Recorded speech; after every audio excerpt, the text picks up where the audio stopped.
Hello and welcome to the new series of Most Unwanted and X-Files podcast. I'm Luke. And I'm Jax. Yes. We're back to introducing ourselves. Yeah. Unfortunately, as you can hear, it's we decided that it's probably not best. I don't know if you want to go into it about the details of what we're doing here. Yeah, well, we had a couple of weeks off, and we were hoping to hold off. That we could do this in person. We really want to get back to sort of being in person and being able to talk to each other over a desk rather than over an internet connection. And yeah, sadly, it's still remote this season. Yeah, it's not the best really, but I think we can soldier on. I think.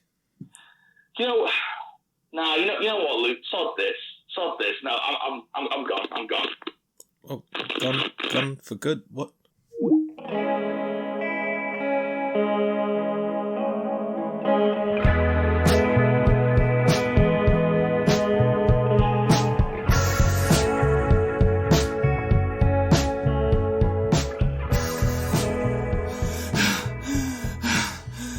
How you doing, Luke?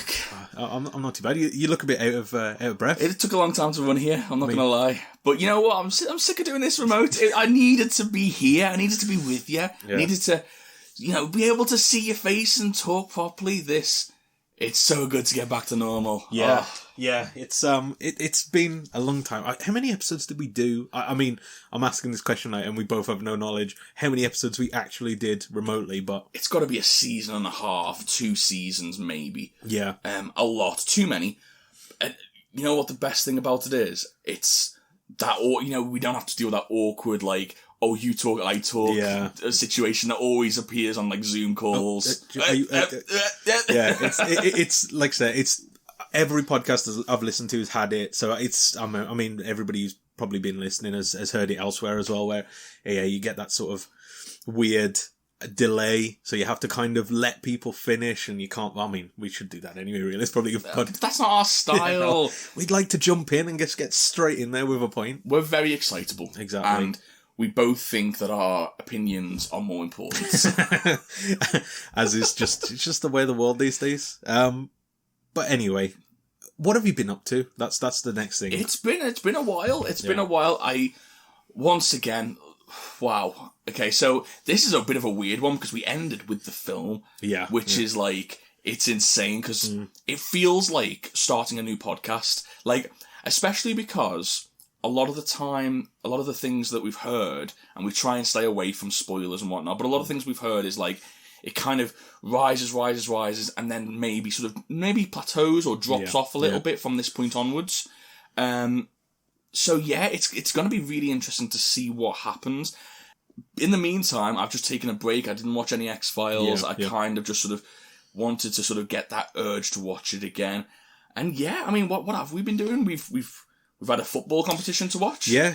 England gets to the finals. I think that was kind of the impetus. We would have probably started earlier if it wasn't for that. Yeah, who could have possibly guessed England would get to the finals? We could have all guessed they lost. Yeah, but yeah. That was a sad day. I've never seen a party atmosphere instantly deflate to the point where I think about 10 minutes later people were leaving. Yeah, something like that. But yeah, it's just one of those.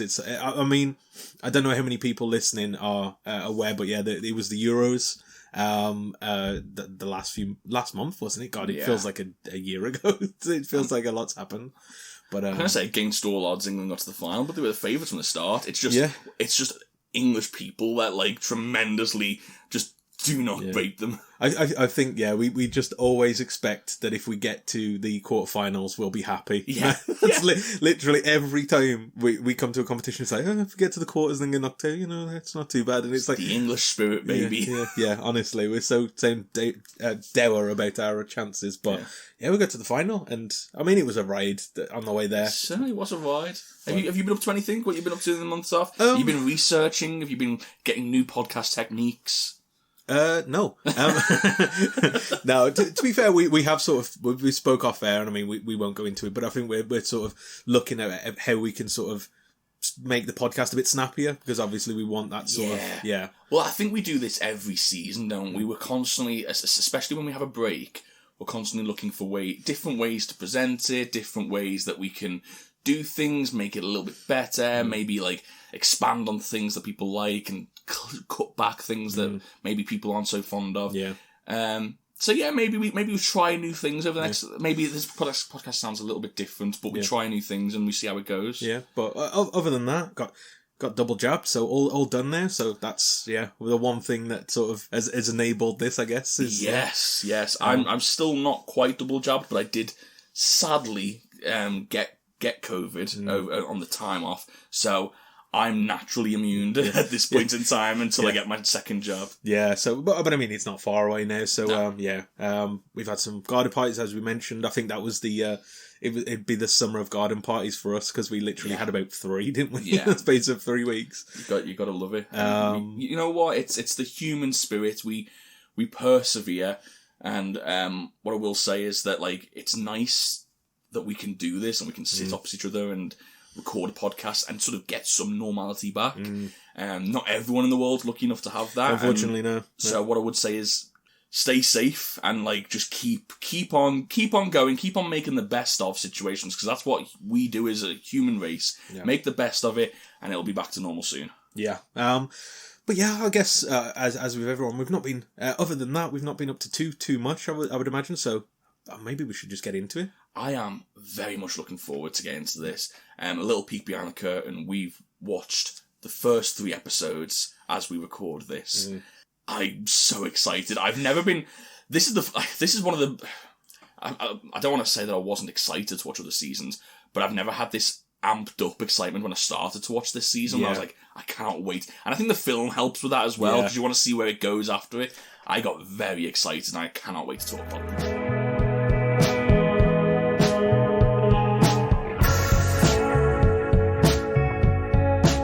So we're on episode 1 of series 6. This was entitled The Beginning. Very much felt like a beginning, or a new beginning, I'd say. It certainly did, yeah. Like I said before, it really does feel like you can really split these X-Files right down the middle. Sort of 5 in the film, and then after that. I don't know why, it feels like a different show a little bit. Of course, it's still the same, it's still got all the same vibes, but... a little hook for later, there are some production notes that hint to why it might feel different. But interesting. I'm looking forward to hearing that. Yeah, because I can't quite put my finger on why I feel like that. Apart from like the obvious, like the fact that they're not in the X-Files anymore. You know what I mean? The like story, the story beats. But I can't quite put my finger on what it is that actually makes me feel like that. So yeah, I'll be interested to hear that. So it was directed by Kim Manners, written by Chris Carter, and the original air date was November the 8th, 1998. So we start off with a recap of the last series finale and the film. I'm surprised that we got film footage in there. Yeah, I wasn't expecting film footage. I thought as soon as we saw the last episode, I thought, well, that's all we're going to get. But we didn't. We got the full film. I thought it was a terrible recap.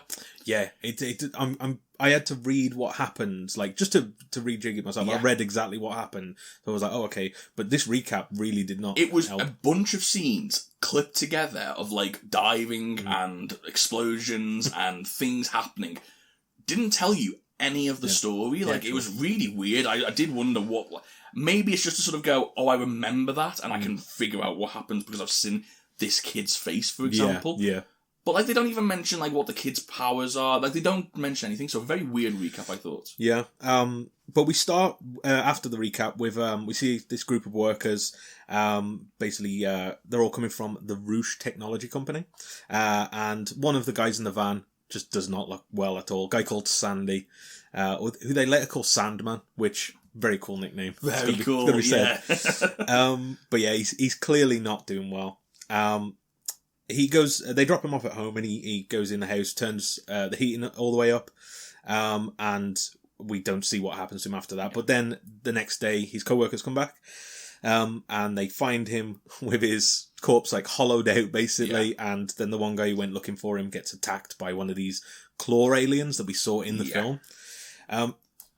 Interesting that we saw the claw alien, I thought, because it just immediately ties it back to the film. Yeah, it sandwiches it, doesn't it? Yeah, so, like, you know that wasn't just a one-off. It is a recurring thing. I think there might be a little bit of a twist here, because I think the claw alien wasn't involved in the Sandman's death.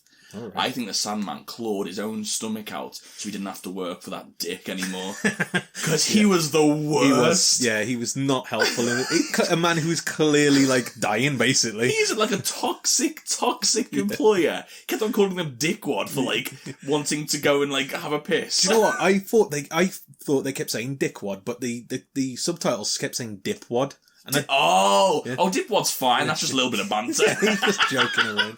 I thought that. I thought initially, I was like, and they're allowed to say this now? Like, that seems like pushing the envelope, but yeah, apparently dipwad. It sounds very close, to be honest. That's someone going, no, we didn't say this, we said that. Just drop those 2 letters and it'll be fine. But yeah, they get, they get, you don't get this in a Zoom one, do you? No, you don't. No, this is what it's about. This is what it's all about. We're back, baby. This is where everyone goes, can we go back to Zoom, please? Yeah, it's more concise, actually. We preferred it when you got to the point. Speaking of the point.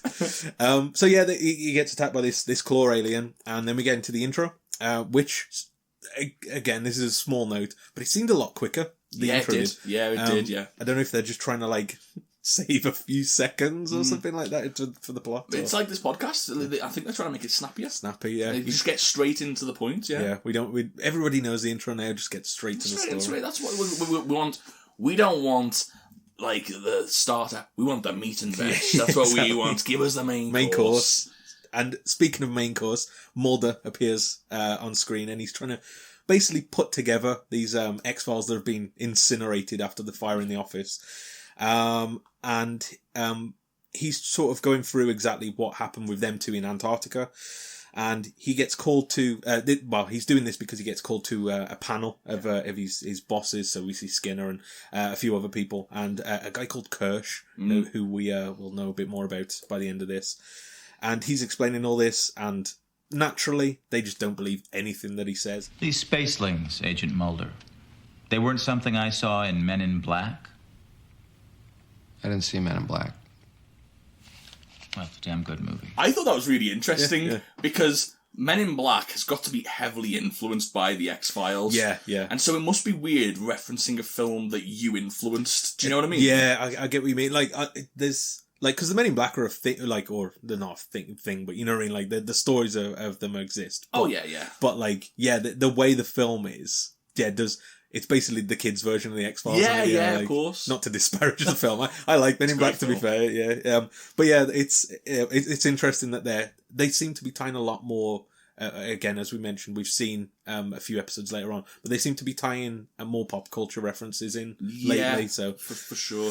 And I did like the fact that I think they did this on purpose as well, when Mulder's trying to sort of convince them what happened, and as I don't know who the person was who was in charge, the lead person, the woman, she turned around and she goes, let me get this straight, and she reads out basically the story of the last 5 seasons. Yeah. And it's not until you hear it like that read out that you realise, oh yeah, this doesn't make any sense. This is ridiculous. It doesn't make any... Oh, you went to the ice caps, and then this happened, and then this happened, and then bees came, and they're going to transfer disease. Especially when you have no evidence. Yeah, exactly. And you're like, no wonder no one believes this. You sound like a lunatic, basically. Yeah. But then Scully comes in, and we think, oh, Scully's going to have all the evidence, and I think Mulder's banking on this as well, and she basically doesn't. Outside, she sort of tells him that the virus that she had isn't exactly what they thought. It doesn't look like it's an alien virus. And then actually starts doubting what happened, or starts throwing doubt on it, which, I've got to be honest, annoyed me a little bit. I'm right there with you. Yeah. I think, for me, they redeemed it for me, though. Yeah. Because there was definitely that annoyance where I was like, come on. Like, there's no way you can deny this. But not only do they address the fact that it's weird that she denies it, they also explain it, which I really liked, which is, there was, in the same conversation outside of the FBI buildings, she turns around to Mulder and says, listen, you've told me that the main reason why we work so well together is I always ask for the science. Yeah. If I don't ask for that, and if I don't strive to get every bit of evidence possible, then I'm not being true to myself. Yeah. And you wouldn't enjoy that, and I wouldn't be as useful to you. Yeah. And I like that, because it was like, yes, this is silly, but she has a reason for doing it. It's not just like plot sort of drama just to try and get her through it. There's a genuine reason why she's so doubtful, and why she, even faced with something, seeing something in her lives, she's going, well, what could be the options? Let's have a look at the evidence. I like that, but I do agree, it's a little bit frustrating to go straight back to, well, maybe not. Do you know what I mean? Yeah. That Scully the skeptic is kind of like, don't get me wrong, like I said, she's there for the checks and balances, I think, for stopping Mulder from making a fool of himself, basically. Yeah. But, if she's not on side, then it's kind of like, where have you been for the last 6 years? You know what I mean? Like, especially with the ice caps. Yeah, exactly. And like, I know she was knocked out for most of it, but she certainly wasn't knocked out for all of it. Do you know what I mean? You did see things, so... In another meeting elsewhere, we see the syndicate basically talking about this alien, and how it gestated, how it took 12 hours, kind of like what we saw in the film. I think basically just recapping anything for anyone who didn't watch the film. Yeah. Sorry. No, I was just going to say, I think another reason why this scene was important was showing the smoking man well and truly back in the fold, back to being a part of this industry, and not only a part of it that people look to and sort of look to for advice, look to sort problems out. The more I see that one guy that's like, I made him an offer he couldn't refuse. What are we going to do about this alien situation? That sounds more like Trump than a Godfather. But you know what I'm saying? Like, it's so sort of like definite like mob boss. But yeah, I like the fact that it did show you that he was back in the fold, and he was like the go-to guy of like, well, this is the guy that gets things done, and he's proved himself that now. Does make it very interesting to see where we go from here. That's my mum calling. And this is why podcasting live is so, so good. You need to answer. Hang on. Hi, Mum. I'm just recording a podcast right now. It's alright, this is going to go in. Don't worry about it. Do you mind if I give you a call back in a couple of hours? Alright, love you lots. Bye. Shall we continue? Is she happy about that? Yeah, she's fine. No, that's alright. She doesn't have a choice. This is good, man. I'm glad to get back to it. This is what happens, isn't it? They're talking about this. I did like that the cover story that they gave, that they basically said that a Native American had gone on the rampage, and they basically put it as, well, people are always very easy to believe that, you know, and I was like, that's depressingly true. It's depressingly true. Yeah. There was also very disparaging of Native Americans themselves. Yeah. I was like, oh, let's not go down this route. It's I did think it was interesting. Like I said, this is like 98, and it's like, there's still problems here that they're talking about, which is stuff that it's like, if it happened today, I'd be like, I could kind of understand that happening. So it is quite universal. But anyway. We carry on about the fictional world of aliens. Yes, exactly. So after this, they try to meet Skinner, and they basically, Mulder wants to get back on the X-Files, and he's denied. He says that he might be able to, if he's able to obtain proof, he might be able to work his way back into it. And he sort of hints that he's left a folder for him on his previous desk. So basically saying, I've dropped the information off to the current X-Files people, who we find out later, who they are a bit later on. There's also a very interesting line in here where Mulder asks whether it was a unanimous decision, and Skinner says basically, yes, it was. It was all five of us, including himself, that voted not to bring back the X-Files, which I think sounds like a throwaway line, but also I think sets, especially because we've seen the next few episodes, it does set up the next few seasons, the next few episodes of the position that Skinner's been put in, and the position he's been put in is he's no use to Mulder and Scully out of the fold. Yeah, exactly. But to be in the fold, he's got to be against Mulder and Scully. It's this weird paradox that he's in at the moment, and it's just, I can't wait to see more of this character. Yeah. I think his story is so interesting, and like, to think, like, the first season when we didn't know anything about him, you know what I mean? And he was just like this sort of, he appeared once in a while. We thought he was basically what Kirsch is now. Yeah. who knew we were going to adore this character so much? Yeah. But really interesting. He's definitely still on side, but he's got to play the line right. He's got to still be in the fold in order to help them out, which is very interesting to me. Next we see cigarette smoking man overseeing this surgical operation, and we see it's Gibson Praise, which is the kid from the end of last series, and he's having some kind of like brain operation. And they say basically they have to get him moved and move him on somewhere, despite the risk to Gibson. Exactly.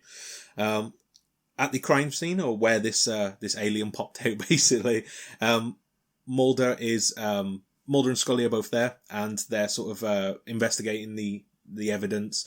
Because I think the cover story was that a man had done this with his bare hands, and they see all these claw marks and they eventually do dig out a claw, which I like the RuPaul reference. Still going strong, you know what I mean? Like, I had no idea because I've never watched anything that RuPaul's done, so that word flew right over my head then.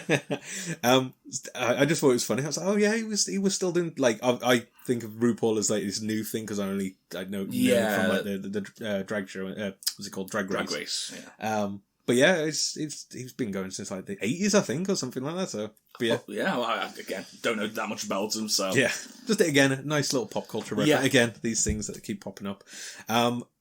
They're talking about the thing that happened to so they're saying this happened to the man in the film that we saw a similar kind of thing, and they also are talking about Antarctica, and there's also a part which I imagine the shippers are well into, where they sort of are talking about their experiences that happened in Antarctica, and they kind of like grab each other's hand, or I think it's Scully grabs Mulder's hand, or again, Scully grabs Mulder's hand, and there's this sort of moment between them, which is rudely interrupted by a van pulling up outside the house, and this has the kid Gibson in. I don't know if it's explained here, but they basically, what we find out eventually is this kid is psychic, as we've sort of learned, but he can also sense the alien.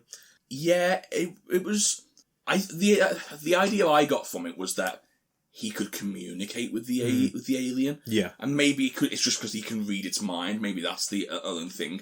I think again, nice and subtle here, but I think they don't really mention it. But what I gathered from this was Gibson actually saved Mulder and Scully from getting caught. Yeah, because he as he sort of says, well, it's not here. And then he's very insistent, why don't you believe me? Because you think this, you think that, but I'm telling you that this is what's happening, and I know what. Anyway, but he manages to get the car moved off right before Mulder and Scully get out. Do you know what? I didn't even pick up on that, but that makes sense. Interesting, really, especially because he, as you say, he escapes later on in the episode, so he knows that there's an exit there. So it's interesting. I wonder whether he read Mulder and Scully's mind through the house and went, oh, I can't let them get caught. Yeah, you know what I mean? Exactly. Yeah, I completely missed that, but yeah, that makes sense actually. That's what happened. Another thing to note is this alien's love of hot or heat. He keeps turning, like in the beginning of the episode, when he's in the house, turns the heat right up. Yeah. So the alien tends to really like hot. Yeah, they theorize later the reason for that, but yeah, we know at the moment is that it's looking for heat. And then we go to a nuclear power plant they're in Arizona, and we find a man called Homer. Yeah, it's got to be a direct reference, doesn't it? It's definitely a reference. They I think in the production notes it says that it was a reference. Yeah, I don't know who specifically said that, but yeah, I mean, Homer in a nuclear power plant. It's and he's a bit of a dopey kind of guy as well. So a guy wakes him up. So there we go. And tells him he needs to do his checks of whatever. He goes investigating, and while he's in this like cooling system, he's attacked by this alien. And which grabs it. The effect was quite interesting for this. It basically just claws him right through his face, and we get this like rubber face like thing. But yeah, I did like the music in this bit as well, because it's kind of like they've done this a lot. The X-Files have, where they've used like a jaunty kind of like happy tune, while something like horrific's about to happen. This poor Homer guy gets skewered in the head. And it does seem like this alien, he's sort of behind the pipes. Yeah, yeah. And like it does feel like he's not necessarily hunting or anything like that, he's just trying to find the hottest place he can to be. The only reason why he does attack, as far as we know, is because he's disturbed. Yeah, essentially, yeah. And I think I think ultimately, like, we've seen the aliens in X-Files, like, or some of them have like got intelligent designs and stuff like this. Clawed alien kind of feels just like a predator who's just trying to survive, you know what I mean? So it does stuff like, so it attacks that guy in the house, but that's because the guy spooked it. Yeah. This guy it attacks because it's disturbing where it's nesting, I guess. And Sandman, it was just literally being born. I don't think it was like an attack. It was just the way that's it was born. That's how it's born, I'm going to skip ahead a little bit here because I do think it's relevant to point out. Mm-hmm. So with the claw going through, and again, it looked great. I thought it was a great visual. Obviously, later on, we see this alien molts, I suppose, and like cocoons itself maybe, or something, or sheds its skin and becomes something new. And the difference between them, I do wonder whether this was like symbolic of like the X-Files being able to do more and sort of getting up to date with technology.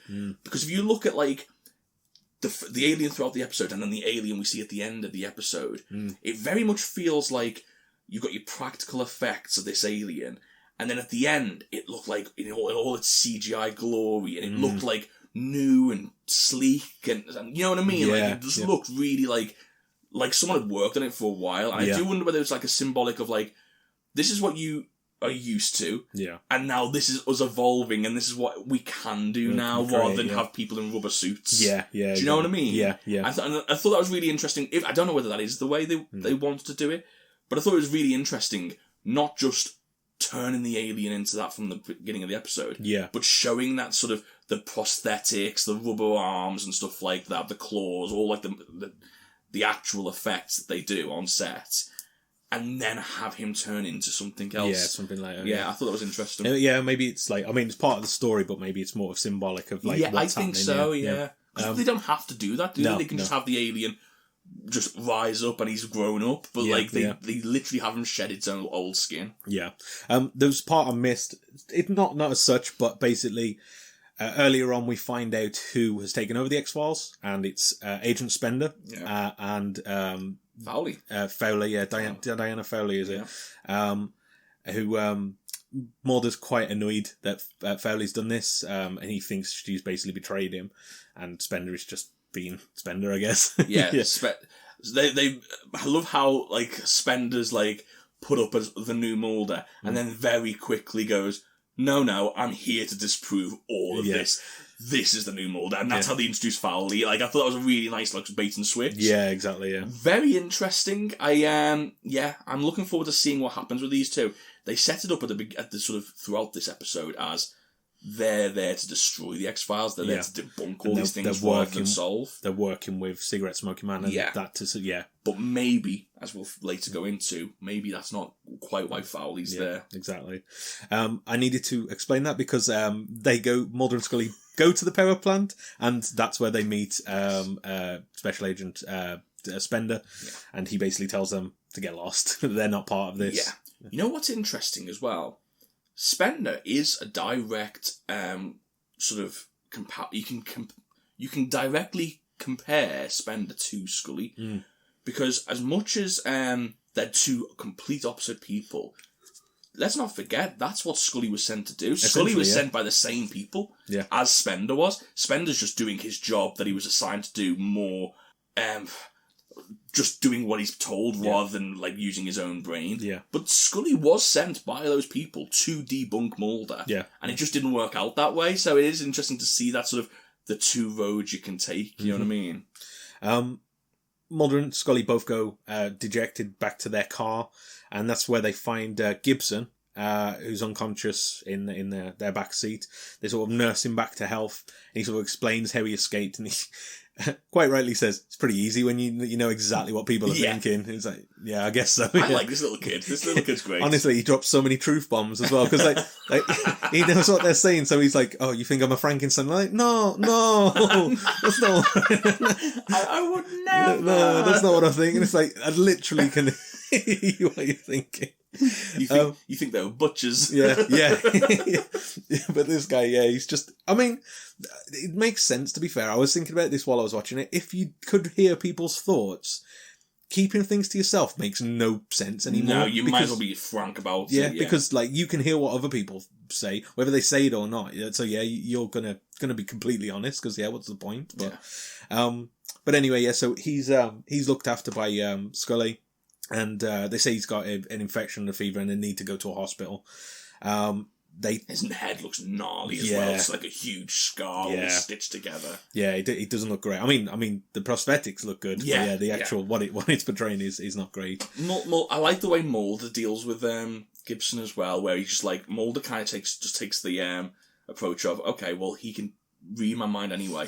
I'm just going to tell the truth to this kid. Mm-hmm. And it looks weird, like Mulder telling what is essentially like a 10-year-old boy, like these hard truths. Yeah. But like it makes sense for the plot. Do you know what I mean? And it's got to be difficult. Like, again, you can't help but think about like what you'd do in the situation. I couldn't help but think, if I was talking to that kid, what the kid would hear in my head was, oh, that's a gnarly scar. Yeah. Oh, shit, did he just hear that? Yeah. Oh, no, he can still hear this. Yeah. Oh, God, what am I doing? You know what I mean? It'd just be like me going round in circles as I look at this kid dead in the eye. You gotta try and, like, completely blank mind, like... Which is, as soon as you say to someone, think of nothing, that's when everything comes flooding in. So it's like, no, it wouldn't be the best, I don't think, at trying to evade what you think. Honestly, you just couldn't. Before they head to the hospital, Foley does stop them and basically tries to say that she's actually on their side, but has to pretend that she is and has to work against them to try and kind of what Skinner's doing is to sort of make them think that she's working with them. Which I trust Skinner a lot more than I trust Foley. Yes, maybe I could be proven wrong, and maybe she is a good guy. But I don't know. I don't think she's as on the level as she says she is. Immediately at the end of the episode, I honestly thought she'd screwed them over. I mean, I don't think she does. I think it's still one of those things. Part of the plan, yeah. But immediately I was like, God damn it. And then I was like thinking, well, is she? She has to. Yeah. There's a lot of nuances to this, for sure. So Mulder goes with Foley to the power plant and Scully goes to the hospital with Gibson. And Foley basically explains what's been happening about this alien and how it's developing and how it's looking for heat because they think that it needs heat to sort of grow or to sort of evolve to whatever it's doing now because that's where they found this guy had died and whatever. They find this like goo of where this alien, and they follow the trail of this, and this is where Mulder gets a call from Scully while they're investigating the kid in the hospital. They find that this kid has also been infected with the virus that Scully had been infected with. Yeah. That's what they think at the time anyway.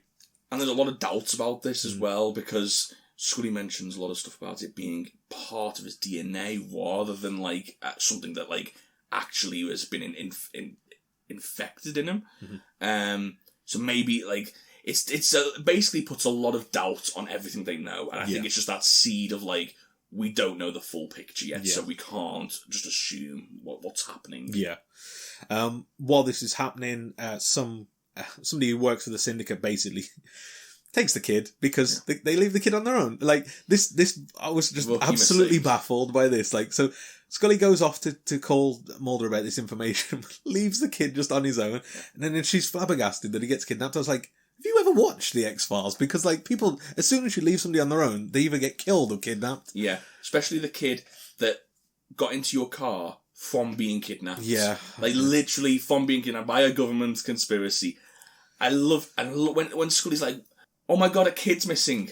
And all the doctors around, not one of them helped. Yeah. And there's one person that sort of stood and helped, and he was like, he's not missing, he's in his bed. Yeah. It's like, come on, guys. You gotta do better than this. Be better. Yeah, they really do need to learn, but this is the situation they're in now. Very much felt plot device. Yeah. Like, this is gonna progress the plot, and that's it. We find that they've basically, this syndicate agent or whoever he is has taken Gibson to the power plant to try and find this alien. And Mulder actually sees this happening. He sees... the guy with Gibson, but this guy is attacked by this clawed alien thing. Yeah. Can't open the door, and this is where Foley basically comes bursting in with with the rest of the power plant workers and holds up Mulder. He doesn't say anything because he doesn't want to let them know that Gibson's... Yeah, he just keeps screaming to try and help Gibson. But it looks like Gibson has managed to not control the alien, but, like, maybe, like, talk his way out of it, or just, like, I don't know, but he's managed to sort of escape without injury by the looks of it. Yeah, because they have this kind of, like, stare down, don't they, basically? Yeah. I do wonder what the Syndicate's plan is. Was their plan to get the kid there to talk to the alien to try and sort of, like, stop him from doing anything? I don't know why would they bring him there, you know what I mean? I think, so they mentioned that he can help find it, so maybe... I suppose if he can read his mind, he can figure out where he is. There it is, sense, and then they just go and kill it, or whatever their plan is. After this, we go back to the FBI, and basically Mulder and Scully are getting told off. And they say that they can't work on any X-Files, and they now have to report to Assistant Director Alvin Kirsch, and also noticeably on this panel, Skinner is not there. Yes. Which I thought was very interesting. Also, Kirsch seems like he's going to be an absolute dick, and I mean, again, we've watched the next two episodes, kind of par for the course for the foreseeable future, at least. Yeah, it's just another roadblock in the way. I don't know whether this guy is part of anything. I just think he's a hard ass. You know what I mean? Yeah, like he's just one of them bosses that just don't let you get away with anything. He doesn't believe all of this, so he's just like, not doing this now. You're doing whatever, and you just have to follow this. Stop going off chasing, aliens. Literal aliens. Yeah. In Mulder's office, we see, or Mulder's old office, should we say, we see Cigarette Smoking Man talking to Spender, basically giving him congrats on a job well done. And they have this conversation about how Spender thinks that Mulder's never going to give in. Yeah. He's never going to stop. And Cigarette Smoking Man sort of hints, well, we could just kill him, basically. Yeah. He didn't out and out say that, but he hints at it heavily enough where it's like, you get the gist of what he's saying. But he also says that as long as he lives, he won't give up. Well, there's solutions, of course. Simple but extreme solutions. I've used these methods. They have their place. But not here. You've killed men. You can kill a man, but you can't kill what he stands for. Not unless you first break his spirit. That's a beautiful thing to see. It feels very much like going back to the roots. Like, that's kind of what they've tried to do all along. Like, the idea that they can't kill Mulder, they have to sort of, because otherwise he becomes a martyr, they have to sort of kill what he stands for first. Yeah. I kind of felt like we already got past this point. So this was a bit of a weird turn for me of like, oh, we're just going to do the same thing again.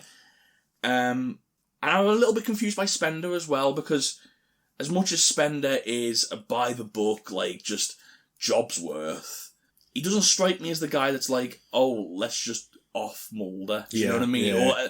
Or be okay with someone saying that in front of him. Yeah.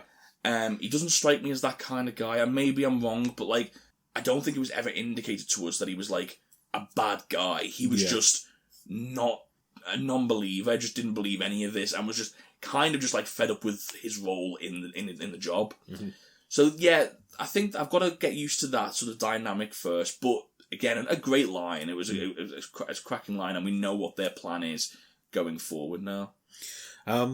Then we see Mulder reconstructing some more old X-Files, basically completely going against what he's been told, and Scully comes in and they have a conversation basically about how they're going to trust Fowley. Whether they should or not is by the by. But and she also goes on to sort of explain that they got DNA from the fingernail of this creature, compared it against the viruses and whatnot. And they've actually noticed that this virus has something in it that is in the DNA of every human. It's like a remnant piece of our DNA, they call it. And she basically implies that every human would have been partially alien at some point. Yeah, or at least have something in them. Yeah. This reminded me of, do you remember Prometheus? Yes. Yeah. That sort of kind of idea that these aliens sort of seeded humans. Yes, yeah. there's a different origin to the one we believe. Yeah. They reminded me of that. Whether, I mean, that's kind of like a theory out there anyway, isn't it? Like, so. Yeah, I feel like this is kind of just sort of sowing your seeds. It did feel to me like... Kind of like the aliens. Yeah. It did feel to me like, the film explained a lot of these mysteries. We need a few more mysteries to keep looking for, you know what I mean? Yeah. And so it did feel to me like the whole episode, in fact, kind of felt like this is what you think you know, and there could be this and this and this. Yeah. So yeah, I'm not sure, but yeah, it looks like there's a part of every human being that's in their DNA, this substance or whatever it is.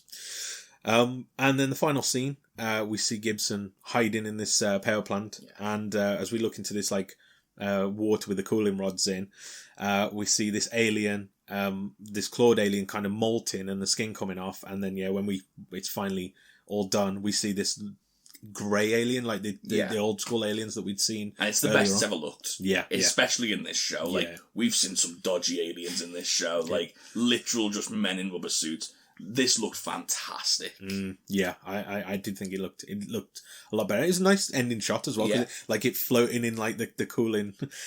I don't know how it's not irradiated to shit, but that's not sort of like one floodlight, which why is that floodlight on? But it just lights the scene perfectly. But it looks good, and that's the end of the episode. So what do you think? I really enjoyed this episode. I was worried going in. I've heard things about season 6 that worry me. I didn't by any means think it was the best episode I've ever seen, and I thought it was very safe. Yeah. Very by the books. It just felt like your typical alien story on an X-Files episode. So it wasn't like the big grand start finish, but saying that, I did enjoy it, and I maybe it's because I've taken a break and I was looking forward to getting back to it. But I had a lot of good things in it, I thought. I thought the same, like similar kind of thing. It wasn't mind blowing, but it was a solid episode. Yeah. It was a good restart to sort of get you back into the gist of everything. The one thing that sort of irked me was Scully being a skeptic. I know they sort of explained it, but I still feel like that kind of status quo, we've moved past that now, you know what I mean, a little bit. So I do hope she's a bit more on board showing as we go on, which I think is going to be the case of what we've seen so far. But yeah, I thought it was solid. Nothing groundbreaking, but a decent opening, I thought. Completely agree.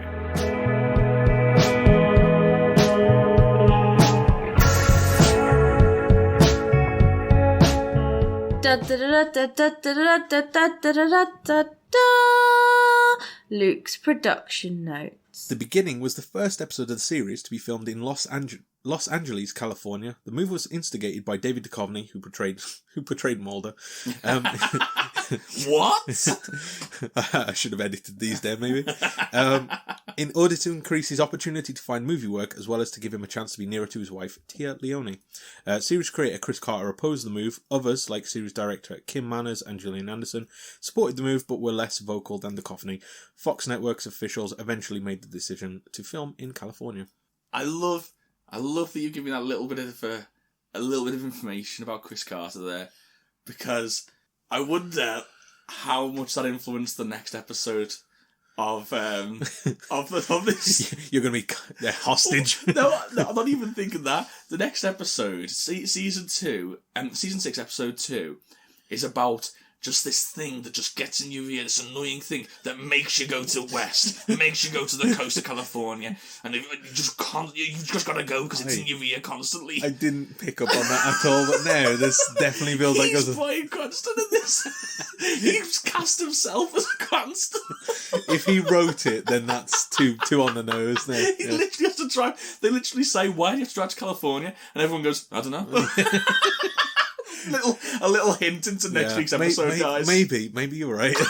You just Wow, I didn't think he was so petty, but no, it's just so good.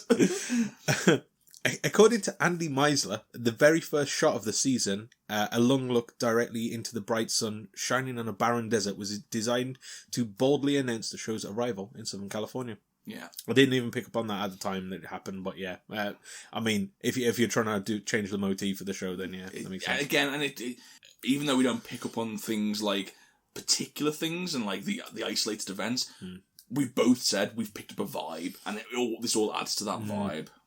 As a result of the move, the episode featured a largely new group of crew members hired by Carter, Spotnitz, and new co-executive producer Michael Watkins. This necessitated the show's new crew members spending 5 weeks receiving, unpacking, and cataloguing filming material from their Vancouver counterparts.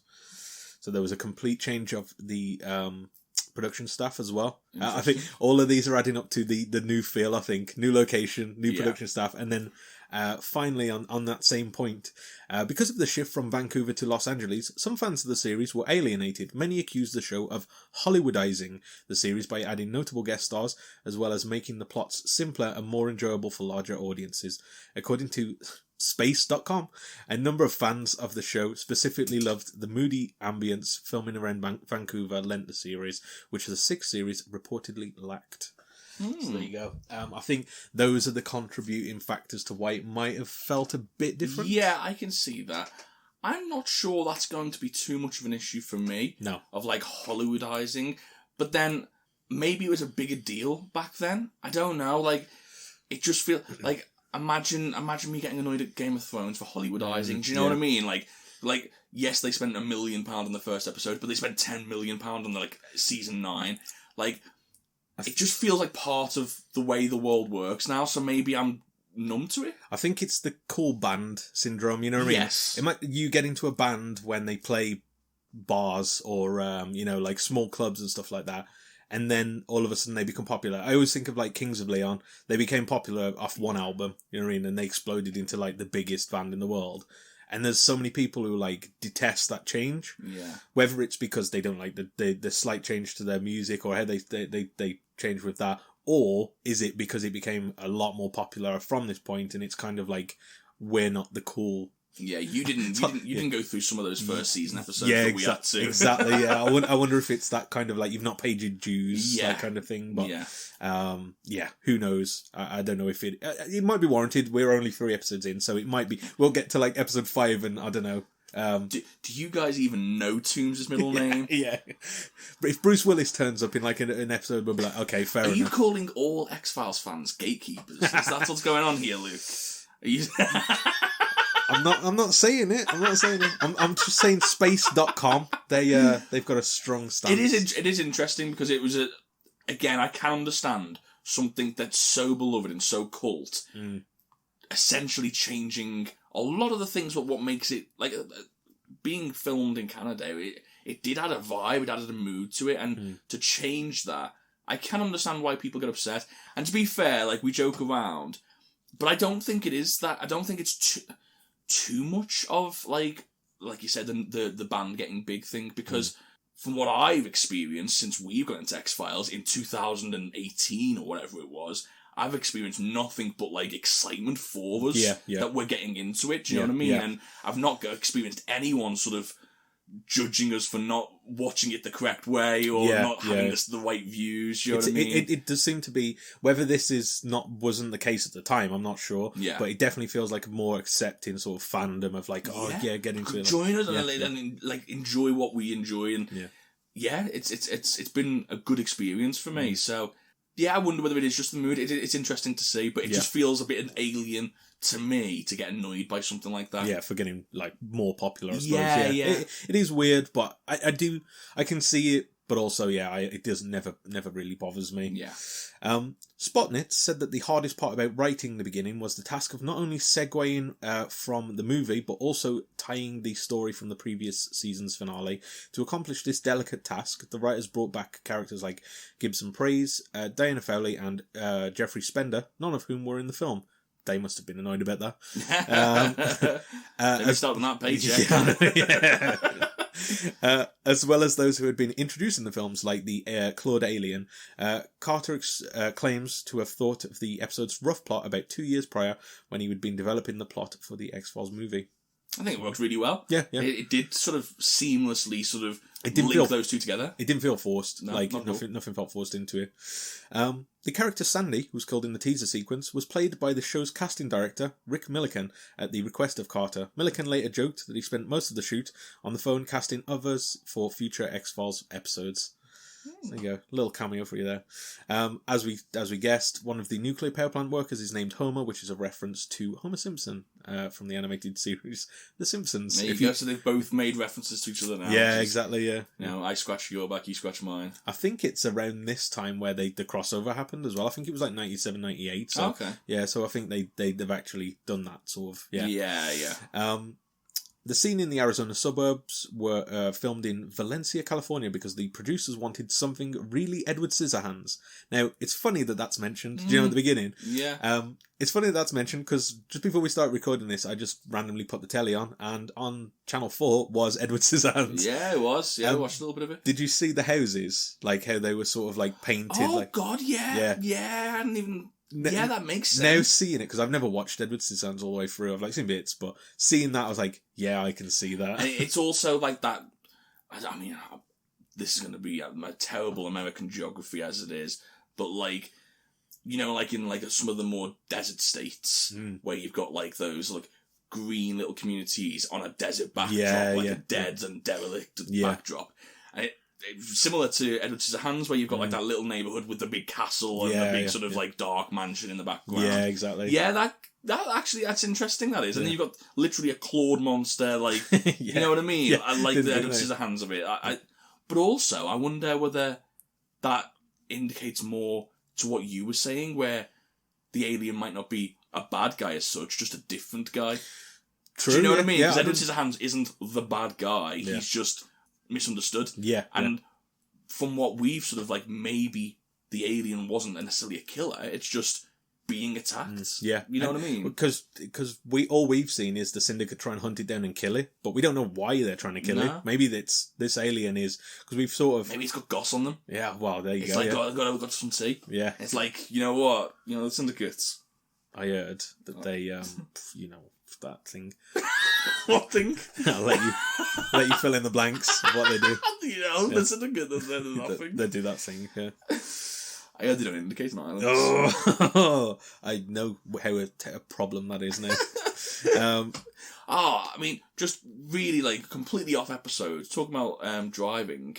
There's no, like, you know, islands, like, just barely exist in America. Yeah. What a dream. What a dream. It's a lot of, like, straight roads and intersections, isn't it? USA have got it sorted. Our roads are mad. Yeah. Mad. I drove around one the other day that was two islands right next to one another. It's like, what are we doing What's here? the point? Yeah, it was absolutely ridiculous. Keep doing what you do in USA. Yeah. It's almost like we should have upended our road system and like rebuilt them as straight roads for cars, not weird roads for like horse and garages. Yeah. Anyway, we should stop complaining about the country. They'll probably kick us out. They're kicking everybody else out. It's the way it's going. Anyway, let's no politics. No politics, please. No politics, Luke, please. Due to a heat wave, many of the scenes were filmed in temperatures well above 100 degrees, I'm assuming Fahrenheit. Celsius, they'd be dead. Assuming? It doesn't say, but I assume that that's the case. And some lines had to be re-recorded in the studio. Chris Carter's just melting. He's like, I told you to come here! Why do we come here? It's like always minus in Vancouver. And some of the lines had to be re-recorded in the studio due to excessive background noise. Because of the heat, I don't know. Yeah, maybe it's more like bugs and stuff like that. Yeah, possibly. Or like just general background noise, maybe. Yeah, who knows? The scene of the alien molten in the power plants were filmed in a tank of water in Marina del Rey in California. That was frequently used by the producers of the show, Baywatch. Okay. So that's interesting that we have a nuclear alien in this and Pamela Anderson the next day. What a strange shooting schedule. Yeah. And finally, filming the power plant scenes proved to be troublesome, and many shots needed to be filmed multiple times due to prop and set issues. These problems persisted into post-production, and some scenes were not finalised until the end of October, nearly 2 months after principal filming ended. I reckon, I don't believe it. I reckon, you know when you've got like you've got someone at work who, like, really disagrees with the step you're taking, and so just finds problems in all the anything time. to do. That's definitely Carter going... CC's on the case, yeah. Yeah, Carter's going, oh, but... Well, I'd love to have edited this episode, but the bloody sun. It's melted all the films. A girl on, like, roller skates just flew by me, and I go, oh, God. Knocked all my laptop out of my hands. What am I supposed to do? Are you ready for Critic Files? It stinks.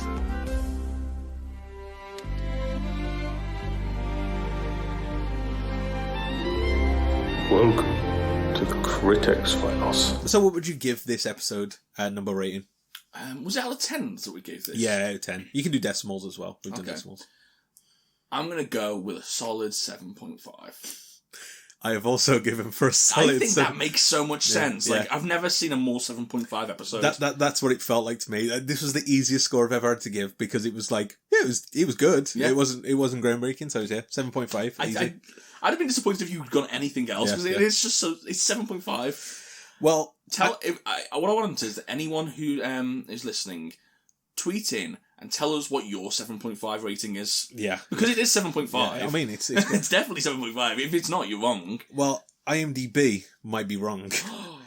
They have collectively given it an 8.3 from 2,900. They don't know what they're talking about. And 11 reviews.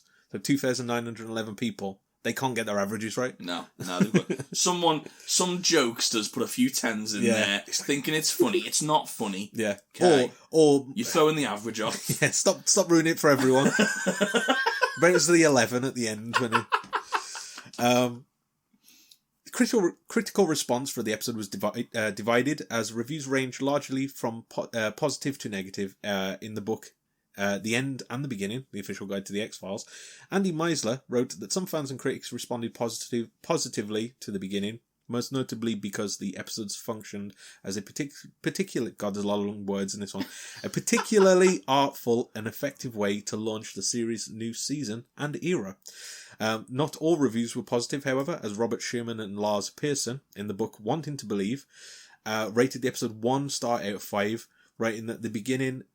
opened witty enough and then offers the viewer no substance. It's a better season opener than Redux, but it's still very poor. So they didn't like Redux either. Interesting.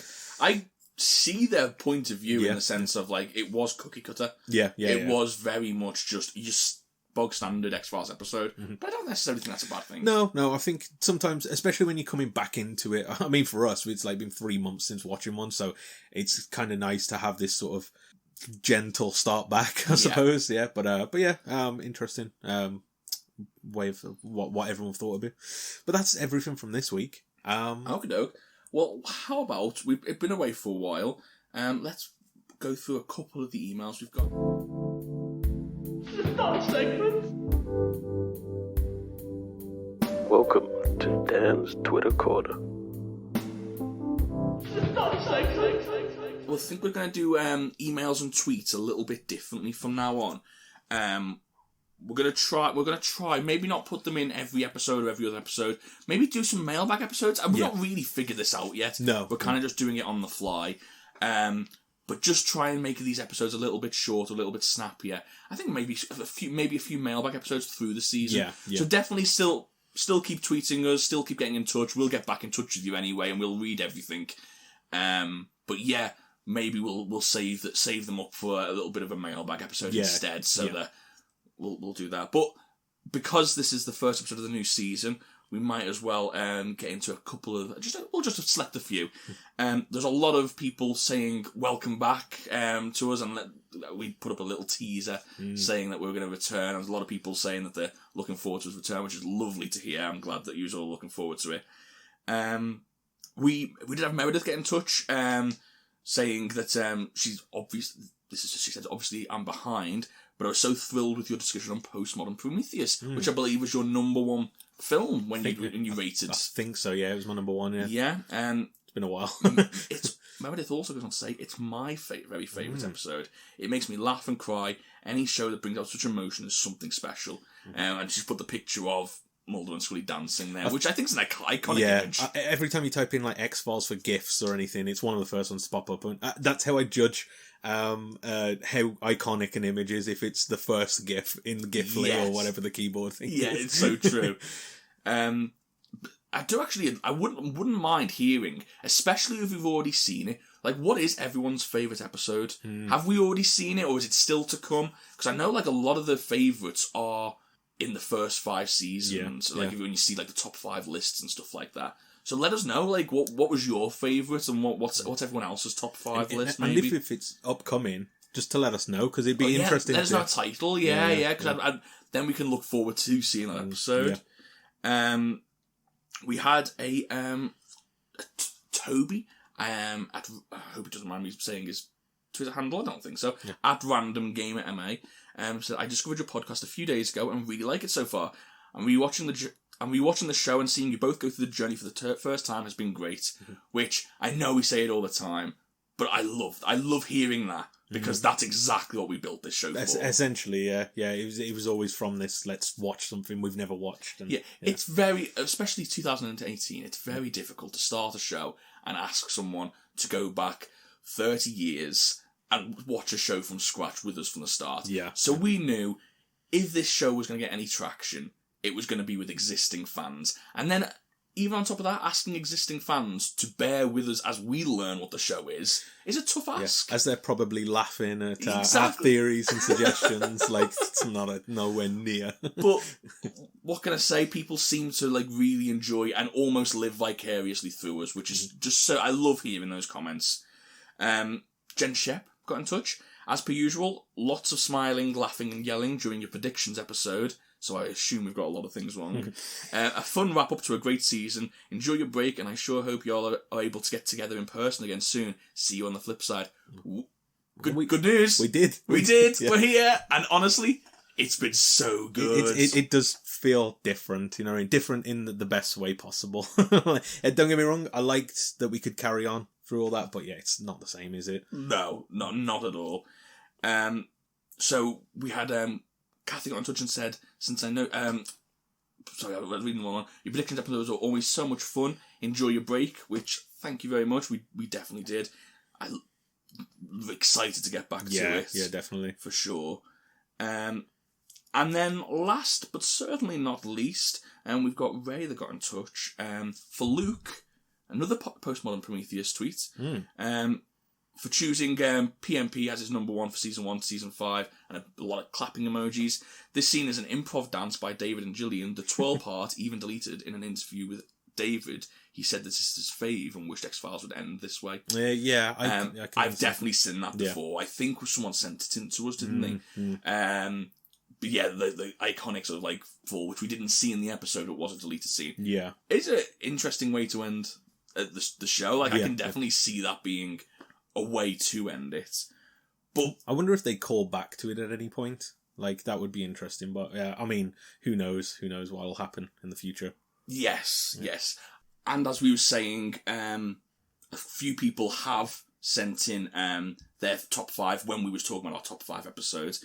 Kathy, who tweeted in before, my top 5 are almost identical with my most watched. Memento Mori, Paper Hearts, Pusher, and Redux 2 are all go-to eps. I'd switch out Jose Chung, which I ranked at 4, with Bad Blood, which I give an honourable mention. But yeah, she mentioning, like, it tends to be those ones that you go back to. And it is interesting to see whether our views change if we're going back and watch stuff. Because some of them really resonate at the time, but, like, would I go back to watch them? Like, if they're, like, a middle part of a story? Like... Some episodes I definitely would watch just isolated, do you know what I mean? I think the Monster of the Week ones tend to work well as rewatches because you could literally watch them at any moment, you know what I mean? Like, but yeah, it can be different across each one. I'm probably going to butcher this name, so I do apologise, but at Diego Giovanni, I put some of mine change at times and some do not. Paper Hearts always won. Anasazi, One Breath, Bad Blood, and Detour. And then Green Elf Oz, tried to put a quick list together themselves. I've never managed a top 5 list, but took Chex' approach, which was basically like try and figure out as you go along what works. Here are the 5 seasons, 1 to 5 episodes I rewatched the most. Not the ones I'd name as the best, but my most beloved. Detour, Bad Blood, Pilot, Paper Hearts, and Ice. It's surprising Ice that it is an early sort of one that sort of resonates with a lot of people. Like, well, what I'm noticing, there's one last tweet by at Mr. Spatula, and it's top 5 from season 1 to 5, and overall, to be honest, in chronological order: Beyond the Sea, One Breath, Clyde Bruckman's Final Repose, Musings of a Cigarette Smoking Man, and Paper Hearts, with a few honourable mentions as well. But what I will say is, from reading all these sort of different people's top 5 lists, it's very interesting to see the variety. Yeah, everyone has different opinions on what their favourites are. There's not like a definitive this are the top 5. There's so many that you can choose from, and to be honest, like upcoming episodes, I could understand them getting into people's favourite episodes. It's not to spoil what we thought of them, but yeah, they even those even in this late series, I guess, it's interesting where they might fit as well. So for sure, it is fascinating. That's why. So yeah, as I say, let us know what your favourite episodes are, or if your favourite episodes are still coming up. Let us know what title or episode number, so we can look forward to them, because that could be really interesting. For future, if we do decide to do like these mailbag episodes, keep your tweets coming in, and maybe ask us some questions or something like that. Once we get like a good few questions and whatnot, then we can add it to that and maybe make it a little bit more than just sort of reading out your tweets. We can try and do it a little bit more interactive as well. But yeah, we'll figure that out as we go along. But thank you so much. Everyone's carried on getting in touch with us throughout the break, which is great. And it was great to see everyone so excited for us to come back. Yeah, definitely. Yeah, lovely to hear from you as always. Yeah, it definitely makes it worthwhile for us. Obviously, it's worthwhile. We do it anyway. But yeah, it's nice to know that people are looking forward for us coming back. Definitely. So next week we'll look at the 2011 Nicholas Winding Refn film, Drive, which I didn't realise until halfway through it. Bryan Cranston is in both those. Yeah, he is. This guy loves driving. That's the theme. Or being driven, I guess. But obviously, I was joking. We are looking at episode 2 of series 6, entitled Drive, starring Bryan Cranston. And yeah, interesting stories behind the scenes this episode, I think. Okay. But yeah, we'll tackle that one next time. Yeah. So thanks for listening, guys, and we will see you or hear you. I don't know, next week. Yeah, we will hear you next week. You next week. We've got audio devices in all of your homes. We're gonna find you. Don't say anything bad about our podcast. We're listening. It wouldn't be us if we didn't have an awkward head going.